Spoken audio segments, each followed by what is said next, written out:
Buenas tardes, Inge. Buenas tardes. Bueno, vamos a continuar con lo que estamos viendo de drenaje. Y estábamos hablando acerca de los tipos de alcantarillas que tenemos.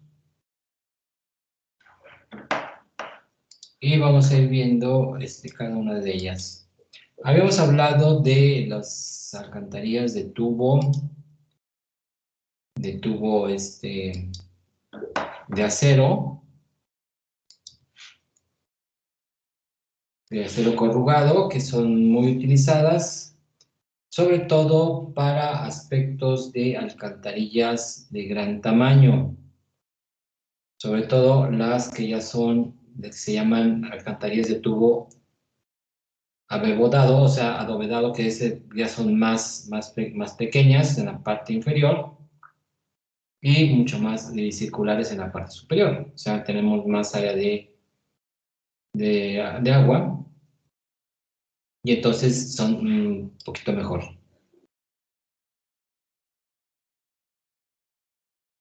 Tenemos las de tubo PAD, más versátiles, sobre todo para su colocación, para su transporte. No hay mucha necesidad de mano de obra. Las tuberías, estas son las de lámina, veamos las que estábamos manejando. Y las alcantarillas de tubo de concreto, ya no muy usadas por lo más complejo, mayor tiempo de ejecución, mayor mano de obra, equipo más sofisticado, limpieza. Es mucho más complejo este manejo de tuberías. Antiguamente pues eran las únicas que se tenían, y a partir de las tuberías de diámetros arriba de 30 centímetros, ya lo que serían 45, 60, 90, 120 y hacia arriba, son ya de acero, de concreto reforzado, y entonces muy pesadas, más complejas de sellado, debido a que hay que sellarlas internamente y externamente para evitar filtraciones de agua, entonces ya se van dejando fuera, ¿no? Ahora las losas de concreto hidráulico reforzadas, que estas son utilizadas para claros mucho más grandes y espesores, vamos a decir, de la superficie de rodamiento hacia la losa, hacia la obra de drenaje, mucho más pequeñas, casi se puede decir que son superficiales, son para profundidades más pequeñas. Se pueden tener hasta máximo, si son alcantarillas, máximo sería cercano a 6 metros. Más de 6 metros ya se llaman puentes. Entonces, nosotros vamos a ver alcantarillas. Ya los puentes tienen otro tratamiento, otro cálculo y otra forma de ejecución. Otros elementos que lo van a componer. Entonces, tenemos las alcantarillas de losa, de concreto. Pueden ser de mampostería, pueden ser muros de concreto, losas de concreto, o ya prefabricadas como cajones ya que se van a ir uniendo unas con otras. Ok, también se pueden utilizar. Tenemos ya algunos planos, ya nos están manejando, y vamos a ver que tenemos ya otras obras mucho más grandes, ya sean para circulación del agua y principalmente ya para la circulación de vehículos, o simplemente para paso de ganado, los famosos pasaganados, con alturas mucho más grandes, para pues evitar, si se va a transportar o van a pasar a caballo, la persona pues tenga el espacio suficiente para pasar. Tienen mayor área hidráulica, etcétera, etcétera, pero siguen siendo alcantarillas. No lo podemos llamar puentes todavía, sino siguen siendo alcantarillas por el diámetro, el claro más bien, que no llega a ser mayor a 6 metros. Pueden ser de mampostería, pueden ser de concreto, etcétera, etcétera. Aquí tenemos planos acerca de esto. Ahora, todas estas alcantarillas deberán de establecerse mediante obras o elementos que serían de captación, de entrada y de salida.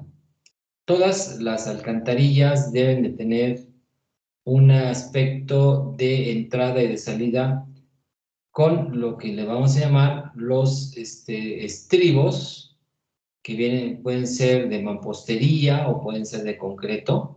Estos estribos lo que hacen principalmente es detener el suelo mediante el elemento más rígido, el tubo o la misma losa, están detenidas perfectamente y obviamente no vamos a tener ya movimiento del mismo tubo. Ya de las losas de concreto, pues esas ya obviamente son más estables, ¿no? Estos estribos de concreto de mampostería deberán de tener un dren para evitar la saturación del material que queda al respaldo.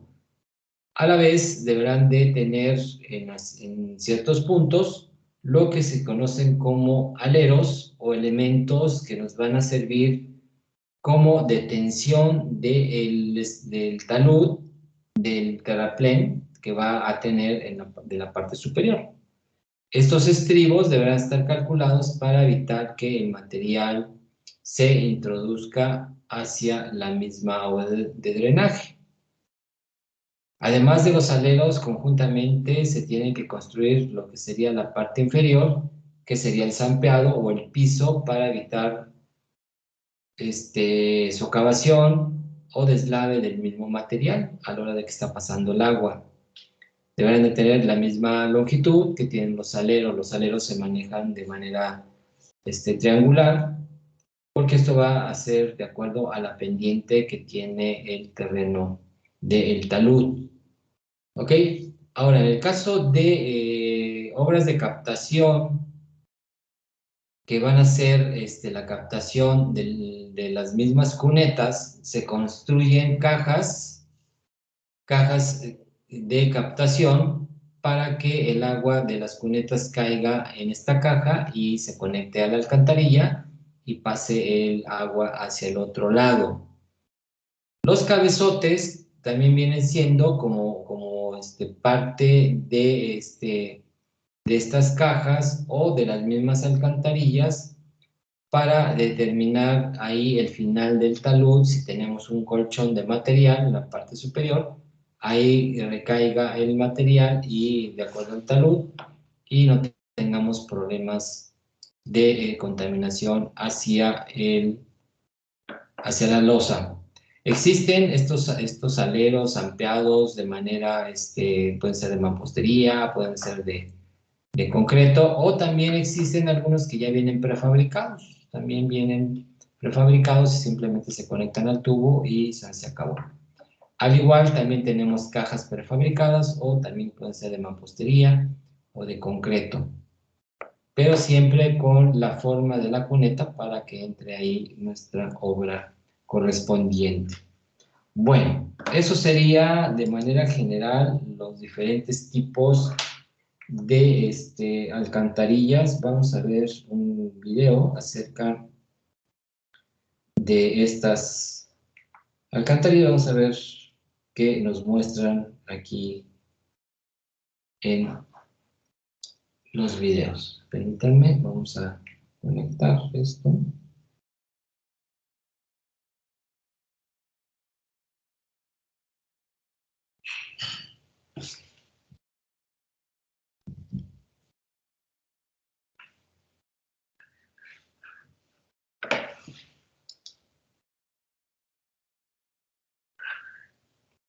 Está tardando.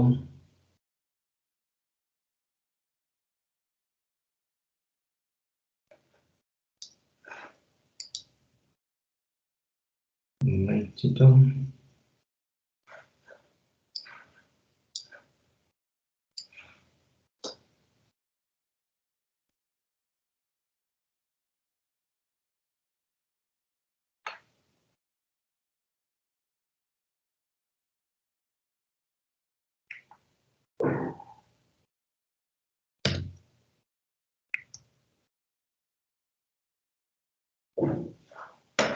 Ok, vamos a ver este video.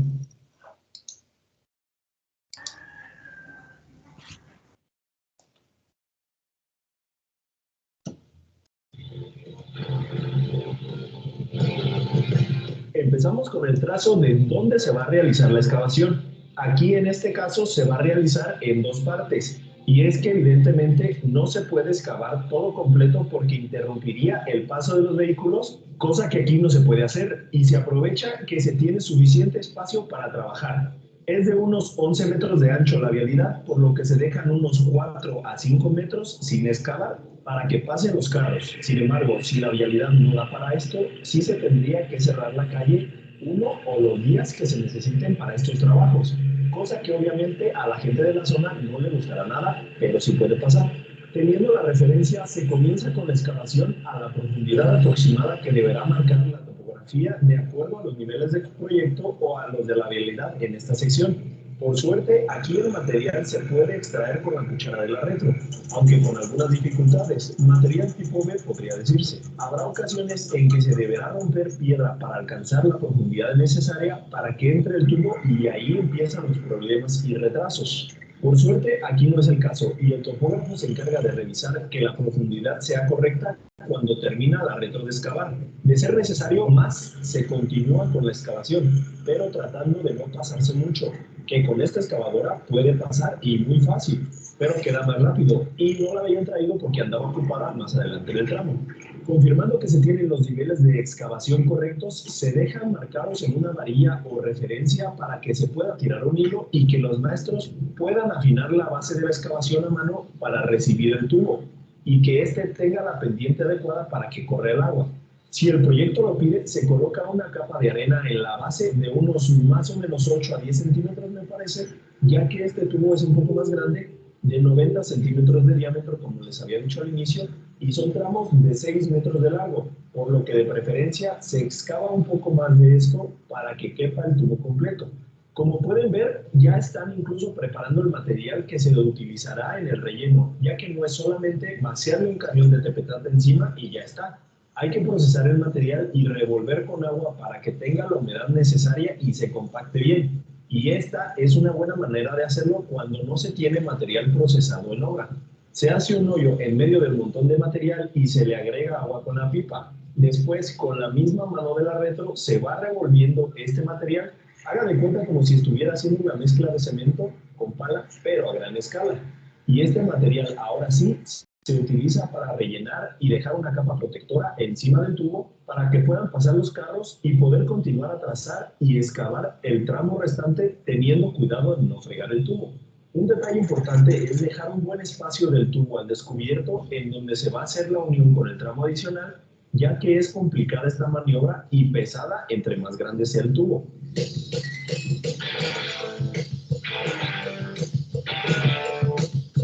Ya que se tiene el tramo de tubo completo y cubierto, se comienza con la obra civil de los extremos, los cuales cambiará ligeramente dependiendo de si es aguas arriba o aguas abajo. O sea, del lado donde va corriendo el agua por la cuneta es aguas arriba y del lado que sale el agua hacia abajo, pues sería aguas abajo. Ya verán cuál es cuál. El primer paso aplica para los dos y es una base de piedra con mortero de unos 50 centímetros de espesor, la cual se hace aquí primero humedeciendo el material que se encuentra en la base de la excavación, cosa que siempre se debe hacer antes de colocar mezcla, y acomodando las piedras en toda el área que va a abarcar la base, puestas sobre una capa de mortero para que tengan agarre tanto por debajo como por encima y se van acomodando de tal manera que no queden espacios muy grandes entre cada una, ya que se rellenarán estas con mortero y no es necesario usar tanto, ya que esta estructura como tal no va a soportar gran peso. Teniendo ya la cama de piedra completa, a darle con la producción de mezcla, ya que se debe cubrir por completo la superficie y dejar por encima de la cama de piedra una capa la cual se pueda dejar con un buen acabado. Como podrán observar, ya ni se ven las piedras. Aquí se debe cuidar mucho que el tubo de aguas arriba no vaya a quedar por encima de esta base, ya que de ser así se puede quedar un espejo de agua siempre en este lado. Aguas abajo no hay tanto problema, porque el agua estaría saliendo de aquí, pero aguas arriba sí. E incluso si el tubo quedó ligeramente por debajo, está bien. De aquí en adelante sí varía un poco la obra civil aguas arriba y aguas abajo. Las dos se realizan con muros de mampostería de piedra, que es básicamente piedra con mortero. Sin embargo, el diseño es un poco diferente. Aguas arriba se hace como un cajón, el cual va a estar recibiendo todo el agua que vaya acumulando la cuneta. Y cuenta con dos muros altos del lado de la vialidad y del lado trasero para contener el material y no caiga dentro del cajón. Y dos muros más pequeños que van a empatar con la cuneta, como pueden observar. Debe estar a nivel de la cuneta para que pueda entrar sin problemas el agua. Aguas abajo tenemos solamente el muro que detiene el material del lado de la vialidad y dos aleros que se les llaman, bueno, así les llamo yo, para también contener el material de la vialidad y no se deslave, sobre todo cuando va corriendo el agua que sale de este tubo, la cual puede erosionar poco a poco este montón de material y causar daños a la vialidad. Con esto queda la obra libre y lista para trabajar correctamente. En estos procesos, lo que más hay que cuidar es la proporción del cemento en el mortero que se utiliza en los muros de mampostería, ya que aunque no cargue mucho peso, una falla aquí puede ser muy grave. Y evidentemente también los niveles de excavación antes de colocar el tubo, ya que después poco se podrá hacer para corregir este error.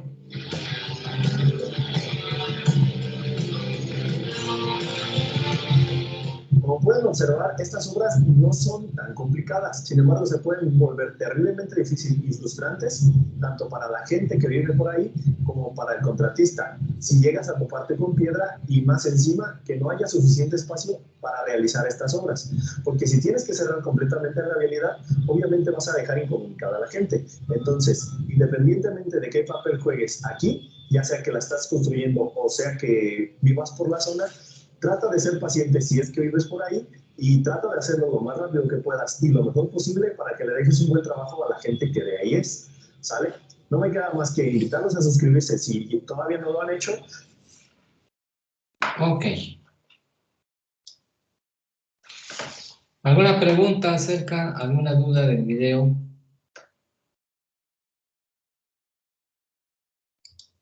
¿No tienen alguna pregunta acerca de este video? Inge, bueno, mencionaba que el ingeniero del video que se Sí. podía colocar una capa de arena si el proyecto lo indicaba. Esa capa de arena, o sea, si se indica, ¿qué es lo que hace que se indique? El tipo de tubo, tipo de terreno. Sobre todo, más que nada, el tipo de terreno. Si tenemos un terreno que a la hora de que excaves es roca, como dice, no puedes colocar encima luego el tubo. Tienes que hacer una cama y se recomienda que sea de arena. Se recomienda que sea de arena porque la arena a la hora de que coloques el tubo se va a colocar mejor. Y obviamente, pues es a veces, como es arena y la cual va a estar confinada en toda la excavación, esto sí es importante que se coloque en toda la excavación para que no tengamos problemas de desplazamiento de la arena. Entonces se tiene que excavar exactamente el diámetro del tubo sin ser más una excavación muy grande, sino que el tubo quede lo más cercano a las paredes para que no tenga movimientos y coloques tu cama y la arena no se mueva, como nada más se confina. Entonces depende del tipo de terreno. Como este terreno que estábamos viendo no era un terreno malo, tenía material fino, pues simplemente lo que se hace en estos casos se tiene que compactar en la parte inferior para que no tengamos material suelto. Y sobre todo algo que pueda perjudicar sería que existieran materiales como rocas que puedan dañar el tubo o lo puedan mover o lo puedan alterar la pendiente.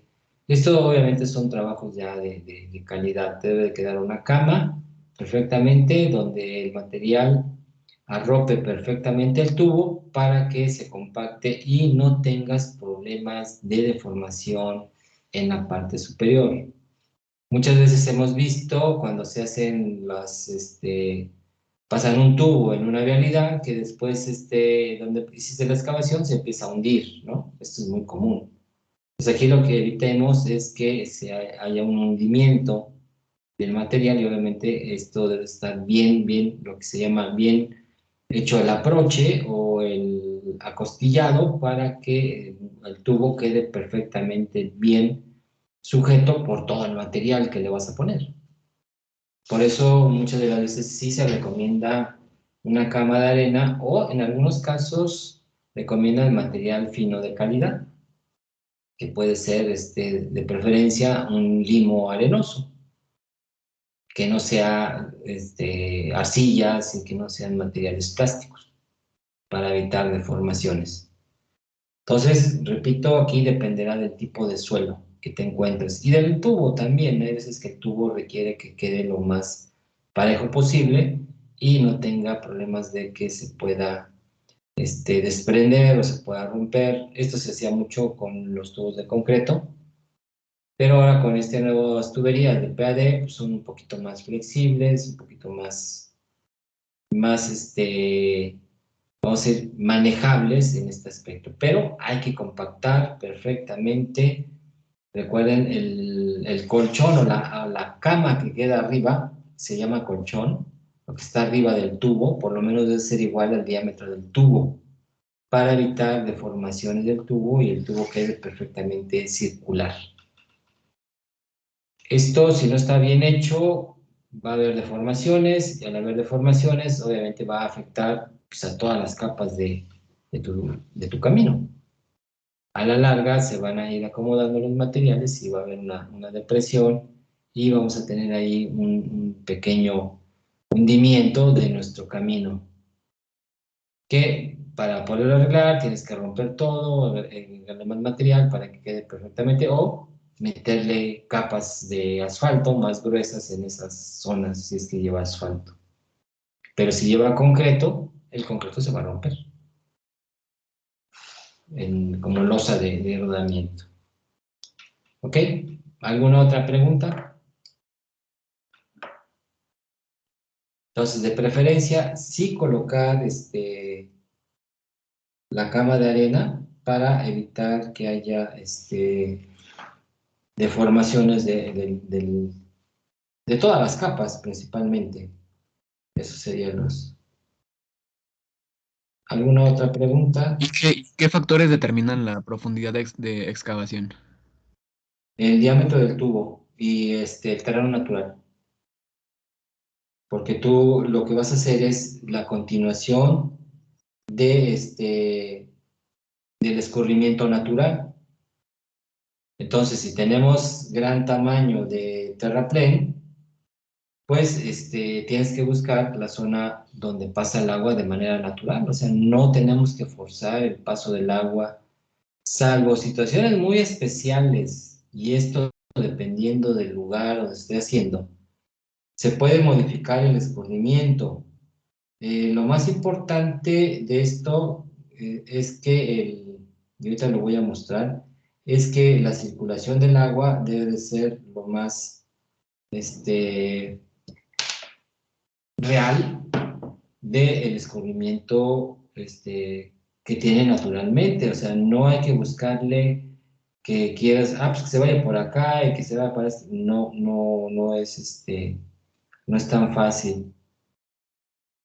¿Por qué? Porque a la hora de la bajada del agua, pues el agua va a buscar su forma de circulación natural. Y si tú le haces algún quiebre que sea forzado, esto lo va a brincar el agua y no vamos a poder tener un buen paso del agua. Ok, por eso se debe de buscar, si te fijaste en los planos donde mostramos, siempre es en el terreno natural, o sea, no es en el terrapleno, o sea, yo no lo voy a hacer en ningún escalón ni nada por el estilo. Repito, salvo situaciones especiales que podamos nosotros que modificar el escurrimiento natural del agua, pues esto va a ser mediante obras pues, de más grandes, o sea, con canales más grandes, con situaciones pues que tengamos problemas en que el agua la queremos, no vaya a chocar con una construcción o situaciones ya muy especiales, ¿no? Pero solamente bajo ese caso, si no, no se puede modificar y mantener la misma dirección del agua. Entonces, muchas veces esta dirección del agua puede ser de manera normal al eje del camino o puede ser inclinado dependiendo del escurrimiento. O sea, no hay otra forma. El único dato que nosotros vamos a dar es el kilometraje, que este va a estar en el eje del camino. Pero ya la posición de la obra sí se tendrá que manifestar en el plano correspondiente. Ya existen plantillas de tipo de planos para ubicar perfectamente cuánto sería la inclinación. Y esto ahorita lo voy a poner en pizarroncito para que sepamos cómo está esta situación. Ok, vamos a poner aquí, ahorita lo voy a poner. Esto es importante porque va a depender de cómo vamos a mencionar. Supongamos que yo tengo aquí un camino. Yo tengo aquí mi camino. Y este camino vamos a ponerle que tengamos aquí el eje. Este es el eje del camino que tenemos en nuestro camino. Y entonces nosotros vimos que tenemos aquí nuestras curvas de nivel y tenemos que el escurrimiento, vamos a decir, que va a venir de estas aguas arriba y va a ser de esta manera. ¿Ok? Es un escurrimiento que tiene el terreno natural. Entonces, yo ubico perfectamente el kilometraje. Este va a ser el kilometraje y mi alcantarilla pues va a tener esta característica. O sea, este es el eje de mi alcantarilla. El agua pues va a salir, vamos a quitar esto y vamos a quitar el otro. El agua va a tener el mismo seguimiento que tiene mi escurrimiento natural. ¿Ok? Entonces yo voy a dar el kilometraje de la alcantarilla, 3 más 453.50. Esto sí debe ser de manera exacta, donde va a estar el eje de mi alcantarilla. Entonces, aquí viene una situación. Yo voy a tener aquí que esto es normal. ¿Ok? Y entonces esto va a tener una inclinación de acuerdo al eje del camino. Entonces yo debo de dar esta inclinación perfectamente bien perpendicular a nuestro, entonces estoy hablando aquí de 23 grados, va a tener de inclinación esta alcantarilla. A esta inclinación lo conocemos como esviaje. Se dice, es una alcantarilla que tiene un esviaje o una alcantarilla esviajada, la cual no está normal al camino. Va a tener un ángulo de inclinación. Esta alcantarilla va a estar esviajada y obviamente, pues ya cuando yo la construya, pues me va a quedar aquí el tubo, si es que es un tubo corrugado.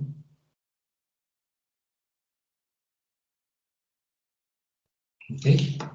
Y yo aquí le voy a colocar todo eso que dijo de las cajas de entrada y de salida, ¿ok? De acuerdo a los tamaños de esta alcantarilla. Entonces aquí tengo mi tubo corrugado, en un caso pues, está esviajado. ¿Ok? Ahora, si tenemos un escurrimiento que viene siendo de esta manera, y aquí va a estar mi alcantarilla, aquí tenemos el escurrimiento. A esta alcantarilla le decimos que es una alcantarilla normal. Normal en el sentido que está normal a mi eje del camino, o sea, está a 90 grados. Y entonces, aquí se construye ya la alcantarilla normal con su tubo y todo lo correspondiente a sus muretes, a sus estribos. Aquí me queda el otro tubo. Llámese tubo o llámese como se llame, ¿no? Si esto pues, se va a colocar aquí con sus aleros, perfectamente. Pero si nos damos cuenta, los aleros de una alcantarilla normal, pues estos van a estar a 45 grados, dependiendo también del estudio que se haga, pero en este caso vamos a tener estribos de un lado un poquito más grandes, dependiendo de cómo los queramos nosotros manejar. ¿Sí? Para que esto quede perfectamente. Entonces, una alcantarilla esviajada quiere decir que está inclinada, no está a 90 grados, tiene una inclinación en este sentido, ¿ok? Entonces aquí sería el ángulo de esviaje que nosotros vamos a manejar para determinar. Y obviamente la longitud de esta alcantarilla es mayor a la longitud de esta otra. Pero es muy importante que siempre el escurrimiento del agua se establezca de manera correcta. Entonces aquí, para colocarlo correctamente en la simbología, pues nosotros estamos hablando que el escurrimiento es hacia este sentido. Entonces, este es para acá y este es para acá. Y entonces ahí ya sabremos cómo tienen que ser los planos, si es una losa, si es un tubo, si son dos tubos, etcétera, etcétera. Esto ya dependerá de la cantidad de agua que va a escurrir en metros cúbicos. ¿Cuántos metros cúbicos va a captar mi alcantarilla para dejarla pasar hacia el otro lado? Entonces, de esa manera yo voy a obtener correctamente los datos de construcción de mi alcantarilla. Esto es muy importante siempre mencionarlo. Y este ángulo, pues obviamente dependerá del escurrimiento, cómo está haciendo eso. Y esto se observa perfectamente en el lugar.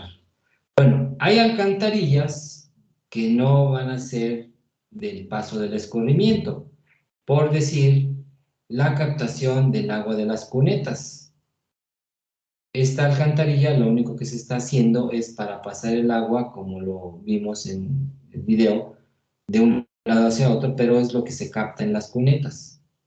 Y esto va a depender de la ubicación del alineamiento vertical para captar el agua. Hay veces que tenemos pendientes muy grandes o tangentes muy grandes, donde también por cuestiones de conducción de agua por las cunetas no se permiten distancias muy grandes y podemos hacer alcantarillas para liberar el agua que pueda escurrir. ¿Y esto en qué sentido? Porque muchas veces las cunetas pueden tener residuos del talud y esto puede provocar acumulamiento de más agua. Entonces, si tenemos mucha agua en una pendiente de mucha longitud, pues se va a llenar esto y el agua va a empezar a subirse a la superficie de rodamiento y entonces va a producir ya sea socavaciones o problemas ya de accidentes. Entonces se pueden ir colocando alcantarillas a longitudes dependiendo de la pendiente que tengan, ¿no? Para evitar gran velocidad del agua en las cunetas. Y se le colocan ya lo que serían las cajas captadoras, como hemos visto. Estas cajas captadoras, en algunas veces, cuando son cunetas que van a hacer la captación de gran escurrimiento, supongamos que viene de aquí, de abajo hacia arriba, en este punto, para acá, esta pared se hace de manera cuadrada. ¿Por qué? Porque el agua no va a subir de la cuneta, o sea, porque sigue la pendiente hacia abajo. Esta es la parte más alta y esto va para abajo, entonces se construye la caja aquí con esta pared cerrada para que el agua, si tiene mucha pendiente, mucha velocidad, choque con la pared y se introduzca a la alcantarilla y se vaya al agua. ¿Okay? Este tipo de caja sería cuando tenemos pendiente que va a coincidir en este punto. Va a acumular para este lado y para este otro lado. Entonces sí, también hay que saber qué tipo de caja vamos a construir. ¿Cómo sería esa caja? Para evitar construir esto, pues aquí si viene, va para allá, pues no tiene caso esto. Entonces se cierra perfectamente para que si tenemos gran cantidad de agua, no pase y tengamos problemas. Ok, entonces dependerá de la ubicación, por eso es muy complejo todo eso de drenaje, porque se debe de analizar todos los aspectos de pendientes, de escurrimientos, etcétera, etcétera.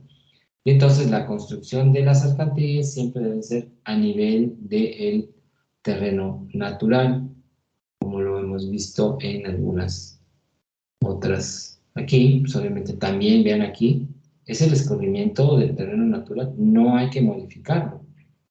Y entonces sí hay que tener cuidado con los aleros. Muchas veces nos quedan aleros chaparros, los cuales a la hora de que se construya esto empieza a caer hacia la alcantarilla y podemos tener problemas. Tampoco es construirlos muy grandes porque estaríamos desperdiciando el dinero. Se tiene que calcular esto. Ahora, en la de abajo, estamos viendo que muchos de los problemas que se tienen en este tipo de aleros es que aquí el agua se escurre. Si no tenemos un bordillo, se va a escurrir y aquí vamos a tener una socavación y entonces vamos a tener problemas en esta parte. Entonces, se pueden construir lavaderos para evitar el escurrimiento en esta zona. Evitar erosiones, porque luego se empiezan a erosionar estas partes. Esto es muy, muy común. O en la parte donde está la parte superior de la alcantarilla, se empieza a erosionar y aquí ya vamos a tener problemas de estabilidad de esta parte, de aquí arriba. Es importante siempre hacer los muros de manera que no tengamos problemas de que, como estamos viendo aquí, cuando viene el talud del camino no rebase esta parte. Entonces, esto también hay que construirlo. Entonces, tiene muchos detalles que se tienen que observar en nuestro caso. Vean aquí, tenemos este alero, yo creo que les faltó un poquito más largo para evitar que este material se esté cayendo en esta parte. Igual de este lado, entonces hay que construirlos perfectamente para que capte correctamente y no tengamos problemas de se empiecen a llenar y después hay que limpiarlos, estos tubos, sobre todo los tubos. En alcantarillas no se presenta tanto, las alcantarillas de losa, pero en tubos sí. En tubos sí podemos llegar a que el tubo se empiece a tapar por estos aleros que fueron muy pequeños. Entonces, esto sí hay que tenerlo en consideración para evitar problemas. Ok, no sé si tengan alguna pregunta al respecto. Bueno, entonces, aquí la pregunta sería, ¿qué tipo de obra o qué tipo de tubo le voy a colocar? ¿De qué diámetro? ¿Cuántos tubos? ¿Un tubo? ¿Dos tubos? ¿Una losa de concreto? No lo sé. Esto dependerá del volumen de agua que va a captar. Para lo cual nosotros debemos de buscar todas las condiciones hidrológicas, todo lo que serían los aspectos de intensidad, duración y frecuencia de las precipitaciones que se tengan en la zona para determinar la cantidad de agua que va a escurrir. Y obviamente pues tenemos nosotros que ir viendo la cantidad de agua, para lo cual pues obviamente tenemos que irnos con las curvas de intensidad-duración de acuerdo a las precipitaciones que se tengan. Aquí tenemos otra curva, creo que esto ya lo vieron, ¿verdad? En obras hidráulicas o en hidrología, no lo sé. ¿Ya tuvieron ya hicieron cálculo de cuencas? A ver quién me dice, por favor. Sí, ingeniero, en la materia de hidrología. Ya tuvieron esto, ¿verdad? Entonces ya saben cómo se calcula todo un escurrimiento de una cuenca. El mismo procedimiento, la fórmula que quieran, la metodología que quieran, siempre y cuando me digan la cantidad de agua que va a escurrir, aquí tenemos unas isoyetas, yo necesito saber, y aquí viene ya la situación de nuestro análisis, déjenme poner aquí, por decir, yo tengo mis curvas de nivel y yo aquí voy a decir que tengo en esta parte un escurrimiento de agua. Vean, no va a ser normal, sino va a tener esto, es un paso de agua, por decir, ¿no? Yo estoy haciendo aquí el ejemplo de esa zona. Y entonces, pues yo tengo que ver, de acuerdo a la zona, pues tengo que hacer mi pequeña microcuenca. Aquí vamos a decir que aquí va a pasar el camino y esta es mi microcuenca. Yo quiero saber todos estos para que esta agua se pase en mi camino y no me estorba. Entonces, yo tengo que sacar el área, el coeficiente de escurrimiento, el tiempo de concentración, todos lo que se tenga que hacer para determinar mi cantidad de agua que yo estoy manejando. Entonces, yo voy a sacar la tasa de escurrimiento mediante el coeficiente de escurrimiento directo de acuerdo a los terrenos, la intensidad que voy a utilizar y ya voy a obtener mi cantidad de agua. Por decir, yo tengo aquí todo esto de acuerdo a los cultivos, etcétera, etcétera, y yo estoy diciendo que voy a tener una cantidad de tantos, perdón, me estoy yendo para atrás, ¿cuántos metros cúbicos? Pues voy a tener yo de acuerdo a todos. Y yo estoy hablando aquí que yo tengo 3.11 metros cúbicos por segundo. Esa es mi cantidad. Esta metodología, el método racional, es el que viene en el libro de Traffic, pero repito, cualquier metodología de diseño de escurrimiento es aceptable. No es necesario que tengamos una metodología especializada para esto. Esto es simplemente saber cuánta agua va a escurrir de acuerdo al tipo de terreno. Aquí estoy hablando que tengo pastizales, tengo forestales, tengo de cultivos, saco mi coeficiente y ya tengo 3.11 metros cúbicos. Estos ya son para canales, esto es otra cosa. Canales abiertos, pero me estoy yendo nada más para situaciones de alcantarilla. Esto se va a ver después de los canales. Pero igual, como si hicieran el cálculo de canales, un canal abierto, pues es una misma tubería, pero pues abierta y esto se calcula de igual manera. Entonces, explicarle algo que ya saben, pues esto no tiene sentido. Entonces, lo único que tengo que saber es cuánto es mi gasto que voy a tener del escurrimiento provocado por la precipitación en el área de estudio. Esto sí es importante que ustedes ubiquen perfectamente el lugar donde va a escurrir el agua. Ya que tengo yo el valor de esta cantidad de agua, para poder determinar el tipo de alcantarilla que voy a usar, pues entrarían varios factores. Pero estos factores son a criterio. Son a criterio. ¿Y por qué a criterio? Porque el diseño de la alcantarilla, en realidad no hacemos ningún diseño de la alcantarilla. Lo que hacemos es revisar si el tubo que estoy proponiendo, llámese del material que sea, el tubo que estoy proponiendo sirve para desalojar la cantidad de agua que va a escurrir en situaciones más críticas. Es lo único que voy a hacer. Voy a hacer una revisión si el tubo que estoy proponiendo o la alcantarilla que estoy proponiendo sirve para desalojar el agua que va a escurrir. Ok, muchas de las veces dicen, pues me voy a una obra grandota. Pues sí, pero también entraría el aspecto económico. Yo no voy a poner una alcantarilla o un puente cuando tengo un escurrimiento muy pequeño, entonces estaríamos tirando el dinero en ese aspecto. Entonces aquí viene siendo, ok, factores que van a intervenir en la selección del tipo de alcantarilla. Primer punto sería la altura que se tiene en la estación en específico del terreno natural con el nivel de subrasante.